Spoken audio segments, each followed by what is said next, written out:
پتہ ہے اللہ کی سب سے خوبصورت بات کیا ہے؟ اللہ سب کا ہے اور سب کو یہی لگتا ہے کہ اللہ میرا ہے۔ اللہ اس کا بھی ہے جو نماز پڑھتا ہے، اللہ اس کا بھی ہے جو نماز نہیں پڑھتا، اللہ اس کا بھی ہے جو گناہ کرتا ہے، اللہ اس کا بھی ہے جو گناہ نہیں کرتا، اللہ اس کا بھی ہے جو پردہ کرتا ہے، اللہ اس کا بھی ہے جو پردہ نہیں کرتا۔ کسی کو بھی یہ حق حاصل نہیں ہے کہ کوئی آپ کو یہ کہہ دے کیونکہ تم گناہگار ہو اس لیے اللہ تمہارا نہیں ہے یا اللہ تمہیں معاف نہیں کرے گا۔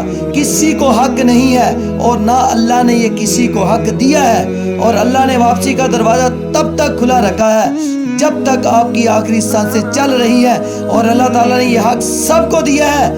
یہ حق کوئی آپ سے نہیں چھین سکتا۔ اس لیے جب بھی آپ مایوس ہوں، جب بھی آپ کو لگے کہ کوئی آپ کا نہیں ہے، تو یاد رکھیے اس وقت بھی اللہ آپ کا ہے، اللہ آپ کا ہے، اور دروازہ اللہ کا ہمیشہ ہمیشہ کھلا ہے۔ اس کے پاس جائیے، اس کو بتائیے، اس کو منائیے، وہ آپ کو ضرور سکون دے گا، وہ آپ کو ضرور